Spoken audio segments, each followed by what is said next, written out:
Hello and welcome to Telesur. I'm Doris Polo in Quito, and this is from the South. A team of 101 Cuban nurses arrived in Barbados on Sunday to assist in the local battle against COVID-19. They were welcomed by the Barbadian Minister of Health, Ambassador David Comisión, and the Ambassador of Cuba, Prime Minister Mia Mottley, welcomed them from her social media following their 5-hour travel from Havana on 2 specially chartered Liat flights. They were also given a warm welcome by the Cuban-Barbadian Friendship Association. On their first full day in Barbados, the Cuban Nurse Brigade visited the Monument to the Martyrs, paying respect to the 73 passengers and crew who were killed in the bombing of Cubana Flight 455 off the coast of Paynes Bay, Barbados on October 6, 1976. The crime was carried out by CIA-linked terrorists. 20 ventilators destined for Barbados have been seized by the United States. Health Minister Jeffrey Bostic said the ventilators were donated by a well-wisher to help the country handle COVID-19 cases, but were confiscated by U.S. authorities before they could be exported to the Caribbean nation. Just want to correct something that I would have said earlier in relation to the ventilators that were presented by Rihanna. In fact, 5 of those ventilators are due in next week. The order that I was referring to actually was not the Rihanna order, but another order for 20 ventilators that a philanthropist had consented to purchase for us. Those ventilators were actually stopped in the United States, the exportation of those 20 ventilators. Now, Cuba's Director of Epidemiology for the country's Minister of Health has confirmed 13 new cases on the island after 753 tests were carried out, bringing the total number of COVID-19 positive patients to 350. Cuba registers 350 confirmed COVID-19 cases. That means 5.8% of the tests that have been taken are positive. The 30 new cases have to do with 29 Cubans and 1 foreigner from Tanzania. Out of the 350 confirmed cases, 309 are stable. 9 people have passed away. 2 have been taken to their home countries, the United States and Canada, respectively. 18 patients that have been discharged. 8 patients are in critical condition and 4 in serious condition. The number of confirmed cases in St. Kitts and Nevis stands at 10 as the government has called for 14 days of partial restrictions to slow the spread of the COVID-19. Today, St. Kitts and Nevis reports 10 confirmed cases of COVID-19 with 0 deaths. To date, 183 persons have been tested with 10 confirmed positive, 114 confirmed negative, and 59 results pending. Prime Minister of St. Kitts and Nevis, Dr. Timothy Harris, says he wants his country to be the first to overcome the COVID-19, adding that they are well equipped to do so. While we started with the understanding it was just the extremely old, we are seeing also that very young people are now part of the vulnerable group. In fact, all of us are part of the vulnerable group. So each one of us can do something. Wash our hands regularly and properly. Boost our immune system. Undertake social distancing. Wear the mask as often as you can. These are things that a disciplined people must do. What I would wish is that we do those things that are within our power to do. Stay at home. Stay at home. Continuing with Caribbean news, on Sunday, Haiti confirmed its first death due to the COVID-19. The victim is among the 21 cases of people infected with COVID-19 in the country. Now, according to the Ministry of Public Health, the victim was a 55-year-old man who had hypertension and diabetes and was taken to a hospital due to his infection. The government has closed the border with the Dominican Republic and suspended some international flights. The Dominican Republic's Minister of Health, Rafael Sanchez Cardenas, is responding to a problem which numerous Latin American and Caribbean governments are facing in trying to buy medical equipment to combat COVID-19. The limitations we face in buying medical supplies and the country's necessity in doing so forces us to buy medical equipment in prices which are not common. For example, a hand sanitizer that costs 60 pesos now costs much more. So to demand the Dominican Republic to buy a hand sanitizer in that price is an irresponsibility.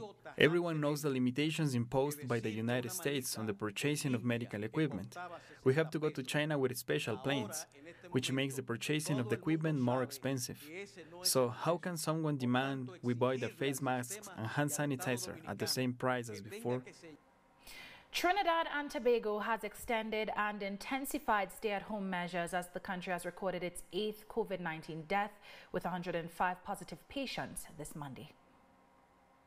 Government takes the position that the stay-at-home will go until April 30th, and we will take additional action to intensify the compliance of that instruction. Not relax it.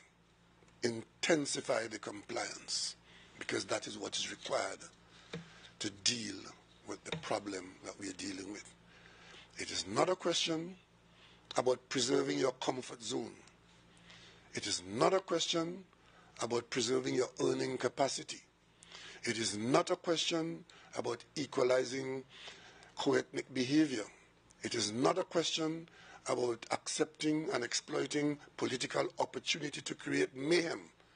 It is simply a question of whether we live or whether we die. Venezuelan President Nicolas Maduro has said the country is ready to receive more than 15,000 citizens who were returning home due to lockdowns put in place in neighboring countries to fight COVID-19.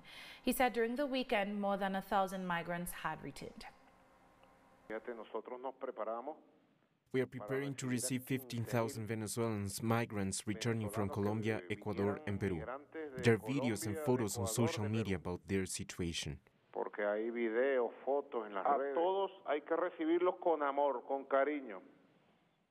We will receive them all with love and all the preventive measures. They will all be tested immediately. They will take a quick test at the border. There are enough tests and we must check all of them. Those who are positive will be sent directly to the medical centers and hospitals. We have beds ready to receive them and take care of them. Those who are tested negative will go to hotels and other places reserved for the mandatory 14-day quarantine. And after that, we will do one more test. We are taking all the preventive measures in order to block any positive case from entering Venezuela. And Venezuela's Vice President Delcy Rodriguez on Sunday announced 4 new cases of COVID-19. We have 159 cases, and 52 of them have recovered. That means a percentage of 33% of the people recover. That's a positive number. When we compare it with other countries, 34 people are in medical center, 31 are isolated at their homes.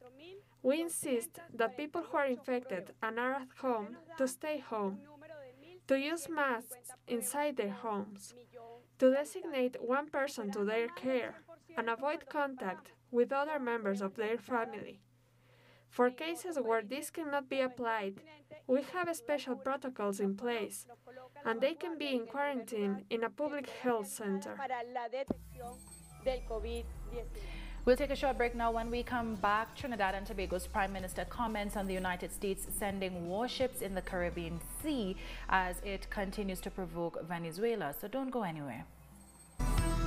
Welcome back.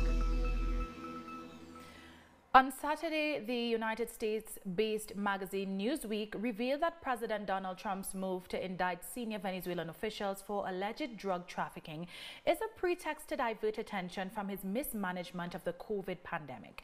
According to the magazine, Senior Pentagon officials confirmed that the operation announced a few days ago, allegedly to fight drug trafficking and to contain the COVID-19 pandemic, was planned a few months ago to put pressure on President Nicolas Maduro. The plan, however, was not supposed to be made public until May, but the White House rushed the announcement in order to distract citizens from the COVID-19 crisis. And amidst the struggle against COVID-19 in Venezuela, President Nicolas Maduro sent a letter to the people of the United States with a message of solidarity and a call for peace. The letter was read out by Foreign Minister Jorge Arreaza. We are not as different as they want to make us look with lies. We are people looking for a more just, free and compassionate society. Let's not allow the particular interests of a minority led by ambition separate us. We, as our leader Hugo Chavez once said, share the same dream. Martin Luther King's dream is also the dream of Venezuela and its revolutionary government. Trinidad and Tobago's Prime Minister Dr. Keith Rowley has once again cautioned the United States to abide by international law as the country has deployed warships and troops near Venezuela amid the COVID-19 pandemic. Dr. Rowley was speaking in a one-on-one interview with CCN TV6. I'm sure that at the end of the day, common sense and good sense would prevail in Washington. Unfortunately, the maneuvers are taking place in our neighborhood. And we in Trinidad and Tobago, our position has been made very clear at the United Nations last September. And it may have been missed by many persons because you might ask, what do we want? What do we expect?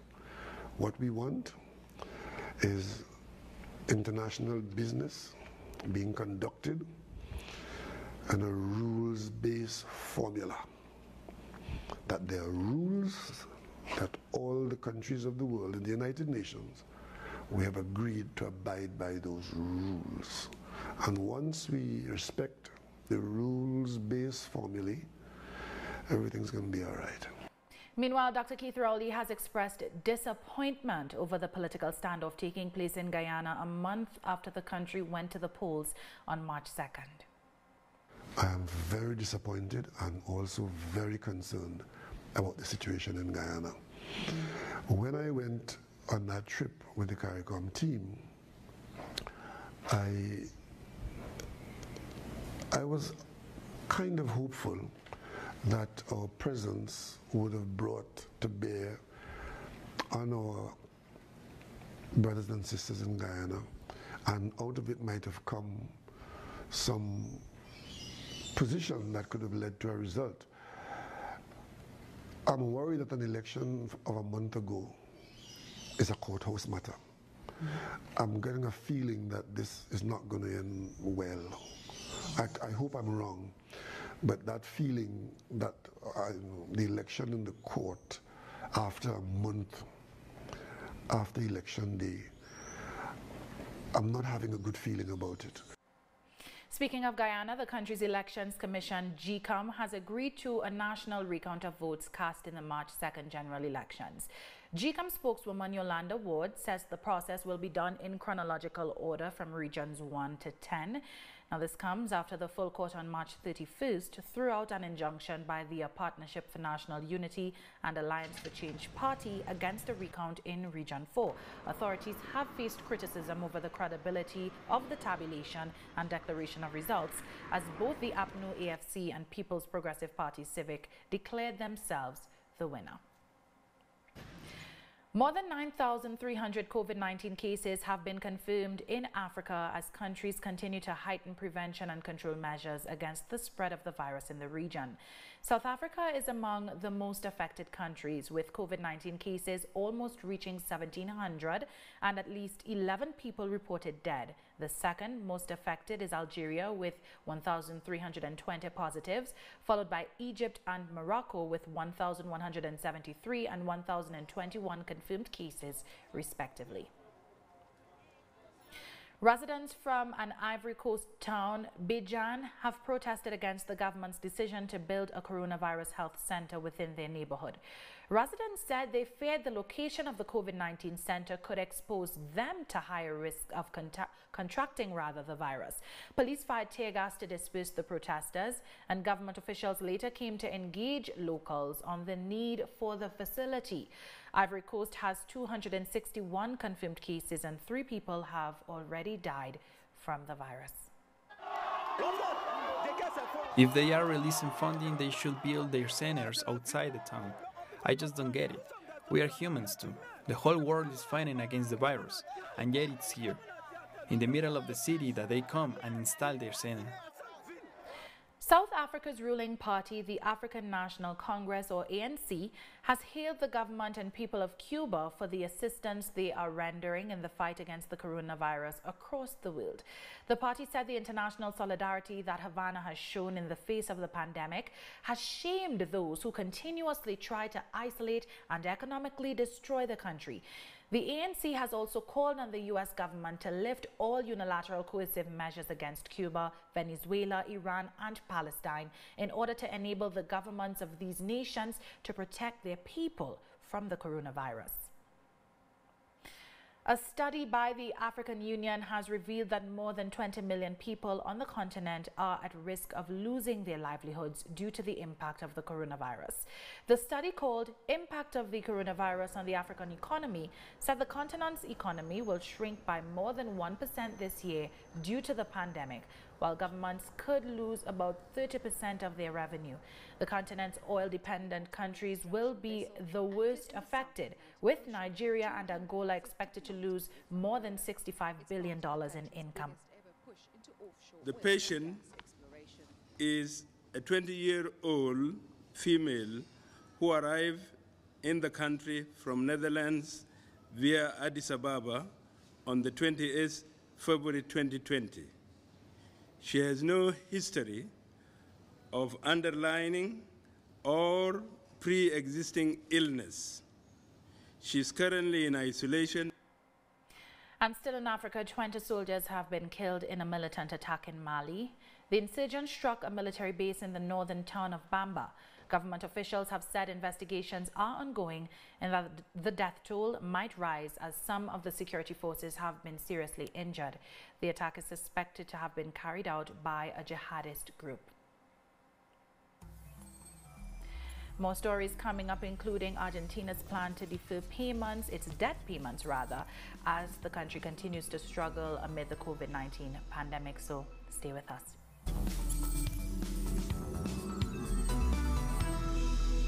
Welcome back. Argentina's economy minister has announced the government's decision to defer payments of up to $9.8 billion on its local public debt amid the coronavirus crisis. The decree, published on Monday, postpones payments on public debt issued under local law and not subject to international arbitration, as the government of President Alberto Fernandez negotiates with creditors to restructure $68.8 billion in private foreign debt. The country's economy minister, Martin Guzman, announced this plan will set conditions to develop Argentina with social inclusion once we leave behind these extremely difficult circumstances caused by COVID-19. The United States continues battling the COVID-19, though other European countries have reported a decrease in new infections. New York Governor Andrew Cuomo has warned that the state's healthcare system is overwhelmed and was running short on supplies. Almost 340,000 cases have been confirmed in the U.S., with New York being the most affected with above 123,000 confirmed cases. Meanwhile, stock markets have started to show signs of improvement following announcements that COVID-19 cases are decreasing in many countries. U.S. stocks rose by more than 3% in the first few minutes of trading, following similar gains in Europe and Asia.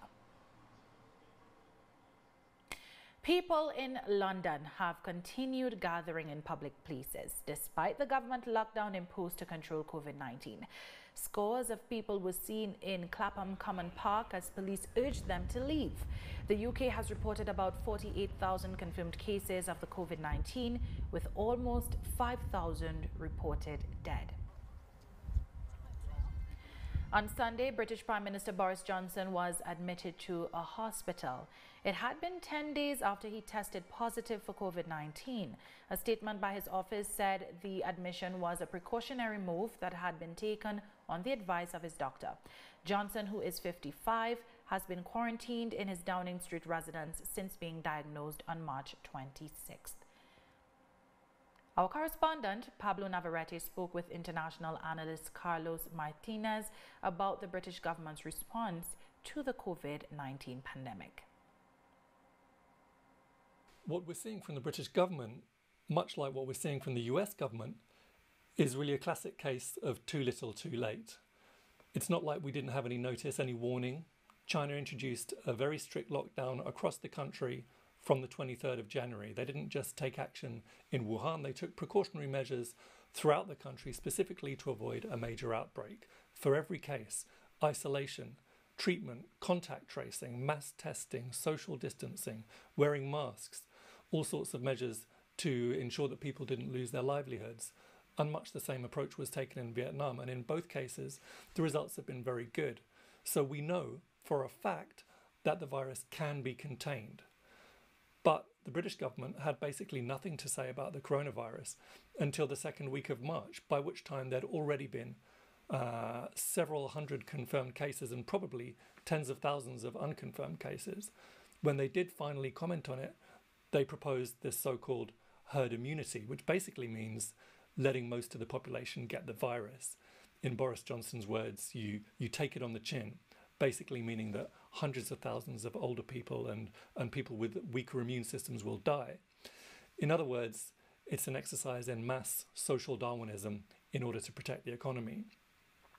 And they're still following that to some degree. There's a lockdown, but millions of people still have to go to work because the guidelines are to still go to work if you can't work from home. So for millions of people, that means having to make a choice between spreading the virus or not being able to pay your bills and put food on the table.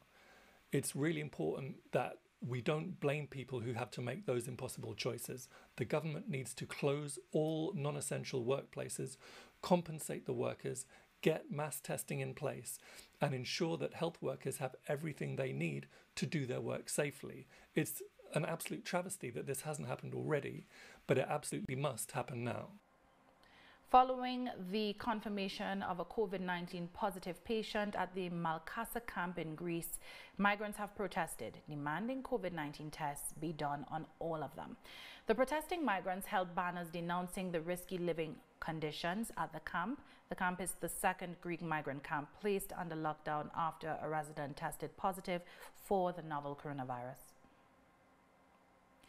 Iran has indicated that it was not going to ask for assistance from the United States for its battle against COVID-19, arguing that the Trump administration wanted to take advantage of the situation to bring the country to its knees. Iran has 60,500 COVID-19 cases confirmed so far, and the country has been facing challenges of accessing necessary medications due to sanctions imposed by the U.S. Look, we have not made and will not make any request to the United States of America to send medical and health assistance to the Islamic Republic of Iran. It is not our policy to request help from the statesmen of the American regime. What they are seeking and have revealed as well is to keep Iran in its difficult situation and predicament so that they can take advantage of it until the Iranian nation is worn out and desperate and goes to the negotiating table. And we end with a catchy song from four St. Lucian soca artists about the novel coronavirus, sung in French Creole. Let's listen.